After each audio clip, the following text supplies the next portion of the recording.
আমাদের পুলিশ সদস্যদের যেখানেই পেয়েছে সেখানেই পিটিয়েছে এবং তারা ঘোষণা করেছে পুলিশকে মারতে পারলে 10,000, অর্থাৎ তাকে যদি বাড়ি দিতে পারে বাসা আর মারলে তাদের কী ছিল সেটা আমরা এখনও পাইনি তথ্যটা। তারা এইভাবে তারা যেখানে বাড়ি বাড়ি তল্লাশি করেছে, অর্থাৎ তাদের উদ্দেশ্য ছিল পুলিশকে ডিমোরালাইজ করা।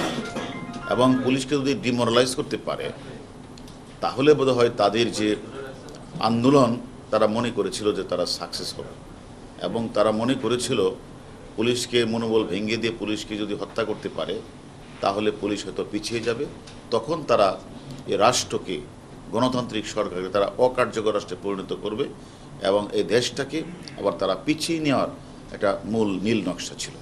তাই আমি মনে করি বাংলাদেশ পুলিশ আমরা অত্যন্ত মনে করি যে আমরা সবসময় মনে করি যে আমরা দেশের জন্য স্বাধীনতার জন্য আমাদের পুলিশ আত্মাহুতি দিয়েছে এবং আবার বিভিন্ন আন্দোলন সংগ্রামে 2013, 14, 15 সালে বিভিন্ন আন্দোলন মানে 23 সালে 28 অক্টোবরের পরে বিভিন্ন আন্দোলনের সময় আমাদের পুলিশ কিন্তু রক্ত দিয়েছে, আত্মাহুতি দিয়েছে।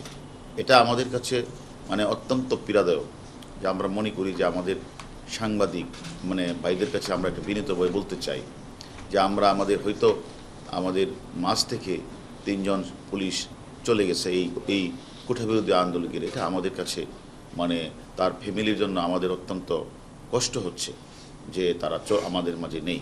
কিন্তু এটা ঠিক পুলিশকে ডিমোরালাইজ করা যাবে না। যতই তারা পুলিশের উপরে আক্রমণ করুক, পুলিশকে হত্যা করুক, পুলিশকে মারার জন্য পুরস্কার ঘোষণা করুক, এতে পুলিশের মনোবল মোটেও ভাঙবে না। আমাদের 2 লক্ষের পুলিশ বাহিনী রয়েছে। আমরা সামনের দিনগুলিতেও আমরা যারা আমাদের পুলিশকে হত্যা করেছে, সাধারণ মানুষকে হত্যা করেছে এবং আপনারা জানেন গাজীপুরের মেয়র জাহাঙ্গীরের যে বডিগার্ড তাকে ঝুলিয়েও তারা হত্যা করেছে এবং আমাদের রাষ্ট্রীয় যে গুরুত্বপূর্ণ স্থাপনা আপনারা জানেন স্বপ্নের মেট্রো রেলে তারা আগুন লাগিয়েছে এবং সেতু ভবন, ডাটা সেন্টার, বিটিভি ভবনে তারা আগুন লাগিয়েছে। আমরা বাংলাদেশ পুলিশের প্রতিটি সদস্য আমরা বিভিন্নভাবে ডাটা আমরা আমাদের মোবাইল ফোন এবং বিভিন্ন ধরনের ডিজিটাল ডিভাইস সবগুলি আমরা অ্যানালাইজ করছি, ভিডিও ফুটেজগুলি আমরা অ্যানালাইজ করছি। আমরা মনে করি অনেক বিএনপি জামাতের গুরুত্বপূর্ণ সদস্য যারা হত্যাকাণ্ডে অংশগ্রহণ করেছে, হত্যাকাণ্ডের নেতৃত্ব দিয়েছে, অর্থের যোগান দিয়েছে, আমরা তাদেরকে আইনের আওতায় নিয়ে এসেছি এবং তাদের মোবাইল ফোনে আমরা সেই সকল তথ্য আমরা পাচ্ছি। আমরা এই তথ্যের ভিত্তিতে আরও যারা বাংলাদেশের যেখানে লুকিয়ে আছে সেখান থেকে তাদেরকে ধরে এনে আমরা আইনের আওতায় এনে বিচারের মুখোমুখি আমরা দাঁড় করাবই। এবং আমি মনে করি যারা এই ঘোষণা দিয়েছিল তারা টাকা দিবে পুলিশকে বা ছাত্রলীগকে বা সাধারণ মানুষ পেটাতে পারলে তাদেরও আমরা গ্রেপ্তার করেছি। যারা পুলিশ সদস্যকে পিটিয়ে হত্যা করেছে তাদের 6 জনকে আমরা গ্রেপ্তার করেছি। আমরা মনে করি যারা মেট্রো রেলে আগুন দিয়েছিল সে সকল চক্রের সন্ধান আমরা পেয়েছি। আমরা তাদেরকে শীঘ্রই তাদেরকে গ্রেপ্তার করে আমরা আপনাদের মুখোমুখি করব, আইনের আওতায় আমরা নিয়ে আসব।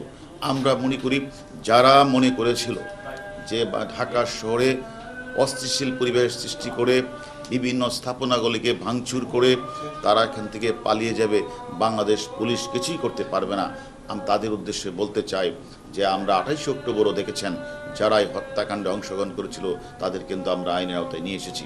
এবং এবারও যারা রাষ্ট্রীয় স্থাপনা থেকে শুরু করে সরকারি বেসরকারি স্থাপনা আগুন দিয়েছে, জ্বালাও পোড়া করেছে এবং সরকারি অনেক সদস্যকে তারা আহত করেছে এবং বিভিন্ন জায়গাগুলিতে তারা আগুন লাগিয়েছে, প্রত্যেককে কিন্তু আমরা আইনের আওতায় নিয়ে এসেছি। আমাদের জিজ্ঞাসাবাদ চলছে, তাদের জিজ্ঞাসাবাদে আমরা অনেক গুরুত্বপূর্ণ তথ্য পাচ্ছি।